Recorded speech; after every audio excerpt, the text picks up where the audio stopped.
ಯಾರ ಭೇಟಿ ಸರ್? ಈ ದಿನ ಮೃತ ಸಂಕೇತ್ ಮನೆಗೆ ಮಾಜಿ ಗೃಹ ಸಚಿವರು ತೀರ್ಥಹಳ್ಳಿ ಶಾಸಕರು ಆರ್ ಜ್ಞಾನೇಂದ್ರ ಹಾಗೂ ಹರತಾಳ ಹಾಲಪ್ಪ ಅವರು ಮಾಜಿ ಸಚಿವರು ಇವರಿಬ್ಬರು ಬಂದು ಮೃತರ ಕುಟುಂಬಕ್ಕೆ ಸಾಂತ್ವನ ಹೇಳಿ, ನಾವು ಪೊಲೀಸ್ ಇಲಾಖೆಯಿಂದ ಏನೇನು ಆಗಬೇಕೆಲ್ಲ ಮಾಡಿಸ್ತೀವಿ, ಯಾರ್ಯಾರು ಅವ್ರು ಕೊಲೆ ಮಾಡಿದ್ದಾರೆ ಅವ್ರಿಗೆಲ್ಲ ತಕ್ಕ ಶಿಕ್ಷೆ ಕೊಡಿಸ್ತೀವಿ, ಜಾಮೀನು ಸಿಗ್ದಂಗೆ ಮಾಡ್ತೀವಿ ಅವರಿಗೆ.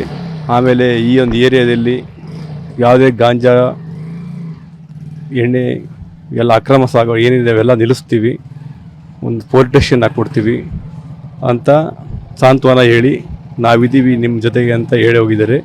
ಹಾಗೂ ನಾವು ಒಂದು ಮನವಿ ಪತ್ರವನ್ನು ಕೊಟ್ಟಿದ್ದೀವಿ. ಸರ್ಕಾರಗಳು ಏನೇ ನಮಗೆ ಹಣ ಪರಿಹಾರ ಕೊಟ್ಟರು, ಆ ಪರಿಹಾರ ನಮಗೆ ಜೀವನಕ್ಕೆ ಮಾತ್ರ ಸಾಧ್ಯ.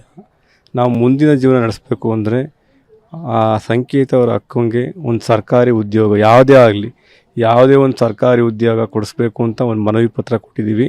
ಆಯಿತು, ಇದರ ಬಗ್ಗೆ ಚರ್ಚೆ ಮಾಡಿ ಮುಂದಿನ ನಿರ್ಧಾರ ಕೈಗೊಳ್ತೀವಿ, ಮುಖ್ಯಮಂತ್ರಿ ಹತ್ರ ಗೃಹ ಮಂತ್ರಿ ಹತ್ರ ಮಾತಾಡ್ತೀವಿ ಅಂತ ಹೇಳಿದ್ದಾರೆ.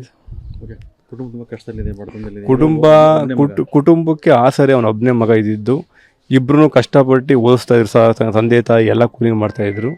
ಅವರಿಗೆ ಇರೋಕ್ಕೆ ಇದನ್ನು ಸೂರು ಬಿಟ್ಟರೆ ಬೇರೆ ಏನೂ ಆದಾಯ ಇಲ್ಲ.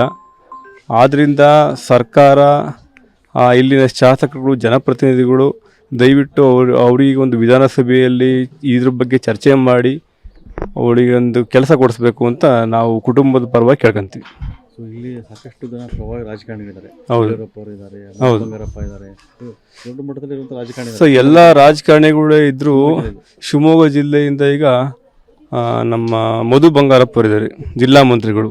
ಅವ್ರು ಬಂದು ಇಲ್ಲಿ ತನಕ ಸಾಂತ್ವನ ಹೇಳೋಕ್ಕೂ ಬಂದಿಲ್ಲ, ಏನಾಗಿದೆ ಅಂತ ಕೇಳೋಕ್ಕೂ ಬಂದಿಲ್ಲ. ಸರ್ಕಾರ ಏನೋ ಘೋಷಣೆ ಮಾಡಿದ ದುಡ್ಡು ತಗೊಂಡು ಏನು ಮಾಡ್ತಾರೆ ಸರ್? ಒಂದು ಸಾಂತ್ವನ ಇರಬೇಕಲ್ಲ.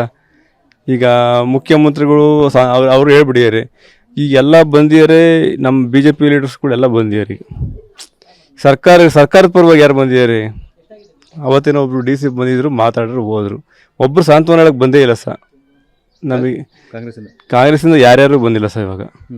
ಈಗ ಸಾಂತ್ವನ ಹೇಳೋಕ್ಕೆ ಈಗ ಮಧ್ಯಾಹ್ನ 3:30 ವಿಜಯೇಂದ್ರ ಅವ್ರು ಬರ್ತಿದ್ದಾರೆ, ಈಶ್ವರಪ್ಪ ಅವ್ರು ಬಂದು ಹೋಗಿದ್ದಾರೆ, ಆರ್ ಜ್ಞಾನೇಂದ್ರ ಅವ್ರು ಬಂದು ಹೋಗಿದ್ದಾರೆ, ಆಮೇಲೆ ನಮ್ಮ ಚನ್ನಬಸಪ್ಪ ಅವ್ರು ಬಂದು ಹೋಗಿದ್ದಾರೆ. ಇಷ್ಟೆಲ್ಲ ಬಂದಿದ್ದಾರೆ ಸರ್. ಇನ್ನು ಕಾಂಗ್ರೆಸ್ನವ್ರು ಯಾರೂ ಬಂದಿಲ್ಲ ಸರ್. ಏನು ಆಗ್ರಹ ಮಾಡ್ತೀರಿ ನೀವು ಈ ಪ್ರಕರಣದಲ್ಲಿ ಎಲ್ಲ ತಪ್ಪಿತಸ್ಥರಿಗೆ ಕಠಿಣ ಶಿಕ್ಷೆ ಆಗಬೇಕು, ಮರಣದಂಡನೆ ಆಗಬೇಕು. ಮತ್ತು ಈ ಥರ ಪ್ರಕರಣಗಳು ಇನ್ನೆಲ್ಲೂ ಆಗಬಾರ್ದು ಸರ್. ಯಾರದೇ ಮನೆ ಮಕ್ಕಳಾಗಲಿ ಅವ್ರಿಗೆ ಈ ಥರ ತೊಂದರೆಗಳು ಆಗಬಾರ್ದು. ಜನಗಳಿಗೆ ಪೊಲೀಸರು ಸುರಕ್ಷತೆ ಕೊಡಬೇಕು. ಪೊಲೀಸ್ ಠಾಣೆ ಇಲ್ಲಿಗೊಂದು ಹೊಸ ಪೊಲೀಸ್ ಠಾಣೆ ಆಗಬೇಕು. ಎಲ್ಲ ಗಂಡು ಮಕ್ಕಳು ಹೆಣ್ಮಕ್ಳು ಯಾವ ಟೈಮಿಗಾದ್ರೂ ಓಡಾಡಂಗಿರ್ಬೇಕು ಸರ್.